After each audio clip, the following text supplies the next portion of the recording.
What am I going to get done today? Oh, Goblin Book. Collection log. Oh! Well, shit. Let's get into it.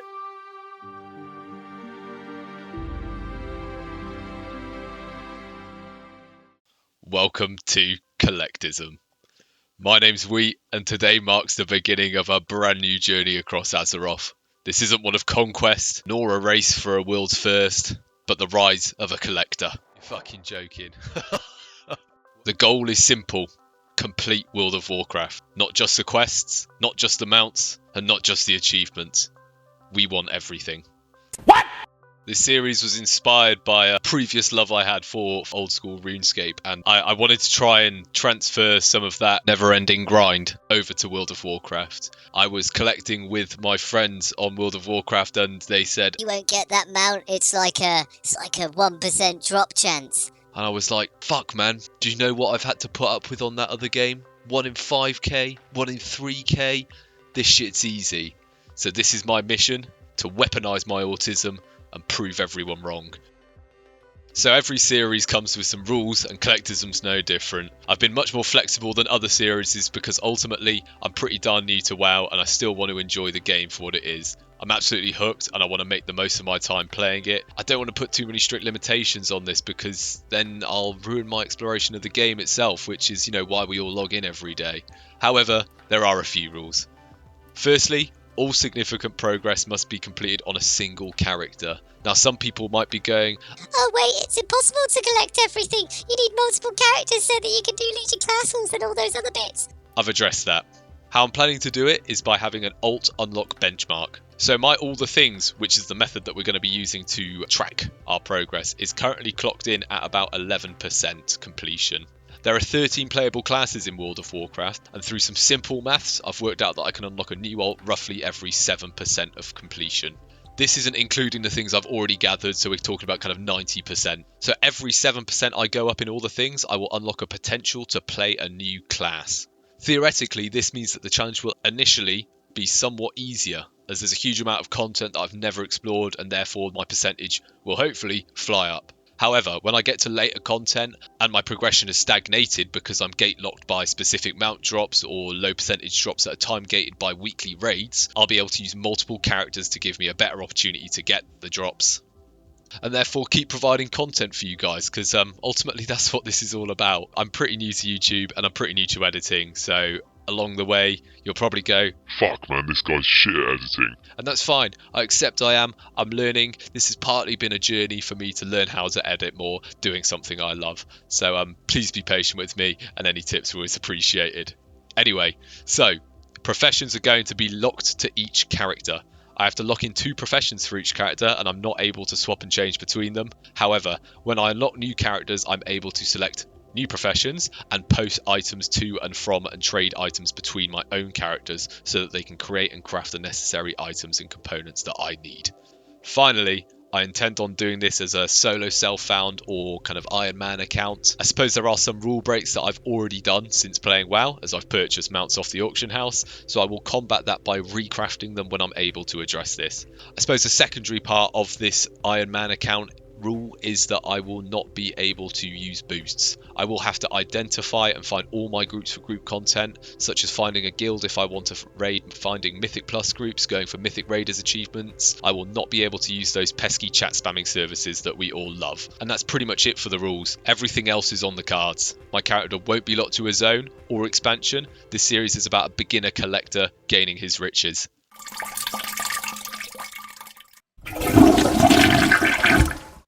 So this is where I found my first hurdle. World of Warcraft is a big game, and there's a whole lot of stuff to do in it.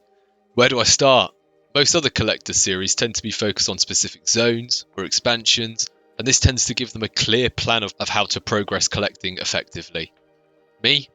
I've got the whole world at my fingertips, and that is both exciting and fucking overwhelming. So I thought I'd make a bit of a rough plan so that I can keep my progression on track.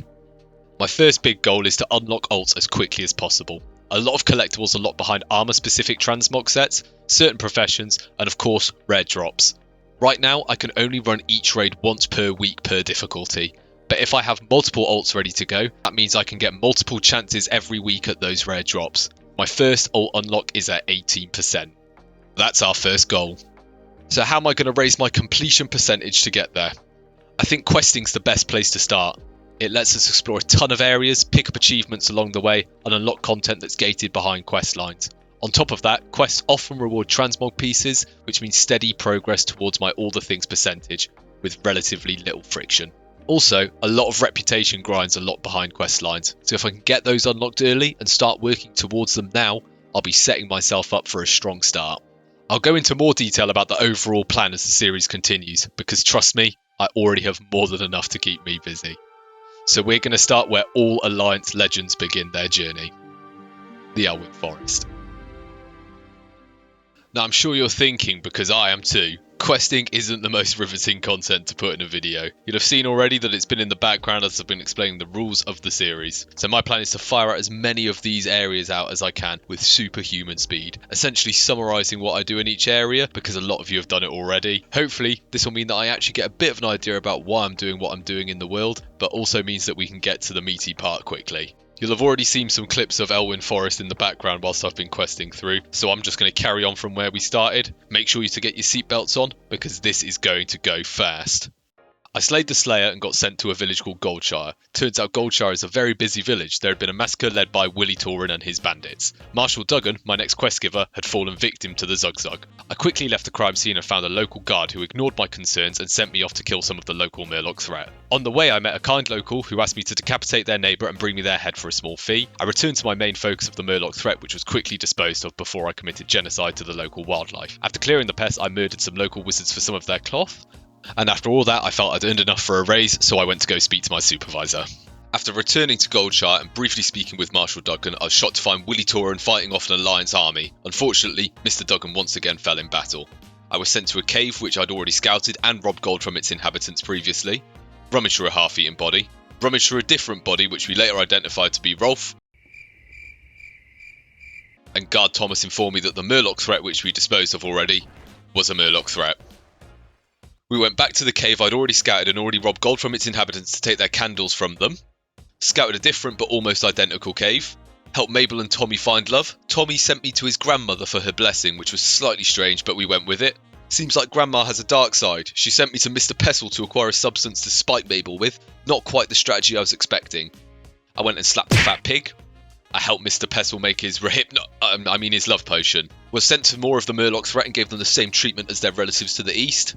Spiked Mabel, killed the leader of the cave people who I robbed the gold and candles from to rob him of a necklace which he robbed from Auntie Bernie, found another guard who seemed to be guarding fuck all and sent me to do his work for him, and killed some Gnoll for their armbands. Then we had one final challenge. So Princess, the fat pig which we slapped earlier's ex-partner, Hogger, is the biggest, the baddest, and dead. After a somewhat anticlimactic ending battle, I went back to our old friend Marshal Duggan to tell him of our journey, and that's the end of the Elwyn Forest. Whilst beginning this journey, I started thinking of the actual scale of this challenge. I'd completed the quests in one zone, and when I realised that I'd completed one zone out of, I think, 113, if I counted correctly, I worked out that's about 0.8% of quests, never mind everything else. So this is going to be one hell of a road. I've made a bit of a visual. It's absolutely disgusting, but it's my kind of way of tracking where and what I've done. I thought it best to go and grab some professions. After a bit of thought, my first two professions, I've gone pretty simple and grabbed herbalism and mining. These are resources which I can carry on farming while I get my percentage up to gain alts. I also thought I'd grab archaeology and cooking as well. I suppose by the nature of my rules, I will have to complete these all on this character. So after we grabbed our professions, we went over to Westfall to carry on questing. However, I feel like I need to find a better way of doing this because speaking that quick was actually pretty tiring. So I've got a bit of an idea, and cue the dramatic walking video. Westfall was a weird area, but in quite a positive way, and there were some realizations I made along the journey. This kind of poverty-ridden zone that was a huge contrast to Stormwind and potentially even the Elwyn Forest that I'd just gone through. They just all stood there, homeless people, very poor farmers, and I just flew past on a mount that was probably worth more than the entire zone. But let's be clear, I wasn't sent to Westfall to solve poverty, I was here to investigate it. Every quest has this kind of undermining theme of the Defias Brotherhood not just being random mobs, random villains. They're the stonemasons who built Stormwind and essentially got repaid with bankruptcy and exile. They didn't turn to banditry because they're bad people or evil. They turned because the system failed them. Anyway, I killed them, so... yeah, why? Because the quest marker said so, and that's the goal. Retail Westfall leads quite hard into empathy. It's quite bold, considering I'm mostly here tracking collectibles like a morally detached goblin accountant. The zone gives you just enough context to feel uncomfortable, but not really any agency to fix anything, because it's a video game and they kind of control what you do. So we're here to restore order, hand in quests, collect gold, and then leave, and everything's still the exact same. Ultimately, we go where the game's telling us to go, and I'm chasing completion, not social reform, so I don't know why exactly I thought so much about it. On a serious note, I love this zone. It's easy in retail WoW to assume that old content means it's outdated or lower quality, and Westfall really proved the opposite for me. The story felt really grounded, the villain wasn't a universe-ending cosmic entity, it was just neglect. It was a neglect, an area of poverty, and it felt real. When the residents basically say, forget Stormwind, you kind of got it. You know, a lot of these things are, we see it in the real world, so I found it weirdly enticing. By starting this venture, I've kind of agreed to explore every adventure that Azeroth has to offer. And if Westfall's this kind of baseline, I'm really excited for what's next. However, I did try Battle Pets here because there was a quest for it, and oh boy, that's gonna suck. I can already feel future me wincing and questioning every decision I've made that's led to that, a massive pet battle grind. Anyway, you're not a prophet, you're not a storyteller, you're a collector. Get yourself back into gear. So before logging off, I checked out the limited time events. At the moment, we've got the Lunar Festival and Love is in the Air. These are massive for this series. Limited time achievements, limited time currencies, limited time collectibles. If I miss something, that's a year-long cooldown, which I'm going to regret. Love is in the Air especially has some huge drops. The Love Witch's Sweeper, the X45 Heartbreaker, and the Spring Butterfly. These come from the heart-shaped boxes, one per character, per day. So naturally, I'm going to try and hoard a stack of them and open them all at the end of the video like a responsible adult with healthy expectations. The rest of the events are mostly dailies and currency farming for collectibles. Efficient, calculated, emotionally detached progress. After finishing my dailies and relaxing on the gondolas, it felt like a pretty good place to call day one. Westfall gave me some slight moral discomfort. Love is in the Air gave me some gambling mechanics. I'm much more nervous about the rocket drop rate. So it was a new day and I'd been thinking about my plan. I'd initially been prioritising quests, however the limited time events made me realise that I probably need to be making most out of content that I can only run a limited amount of times or number of times. Then use quests or running dungeons on repeat as a means to fill out the rest of my time playing. So I've made a little bit of a priority sheet, and this isn't finalised by any means. I'm kind of going at it one day at a time at the moment, it seems. So the top of the list is limited time events. Pretty much yesterday I had this realisation that if I don't get that stuff done, I'm going to have to wait a whole year before I get another chance at it. Realistically, this series is going to take me longer than a year, and I've come to accept that already. I knew that before I'd even started recording or thought of the idea that I wanted some kind of long-term series. So I'm expecting that these will come round again, but I don't kind of want to be governed by them. I don't want to have February come round again next year and instantly I have to go, oh, I need to do the Lunar Festival, oh, I need to do Love is in the Air, oh my god, the Darkmoon Fair's here, I need to drop everything and do that. That's I don't find those kind of events particularly fun, so I'd almost rather rip the plaster off. So second on the list is raids. I'm limited to one run a week per raid, on each difficulty. I need to make sure I'm using them. There are a lot of collectibles that are, 1% drop chances that I'm going to need to do a hell of a lot of runs over the course of this account to get them. And I might as well start now. This is, first of all, because those big drops make me feel good and it'll flood me with dopamine, but also it's just going to protect me from burning out. I think sitting through, day after day and the day of questing for the next God knows how long, is manageable, but it's going to ruin the fun. So I want to give myself a chance to have a bit of a reset from questing and get some good. And on the bottom of the list is going to be, quests or dungeons or things that I can just repeat that don't have any sort of time limitation.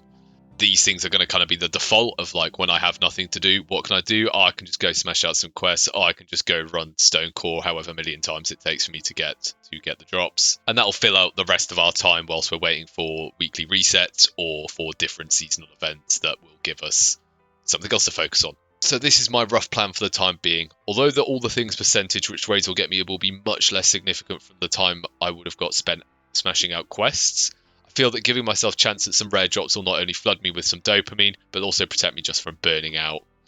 I didn't know where to start with doing raids because I've got access to them all. And then I had to think, what would make me an accomplished collector?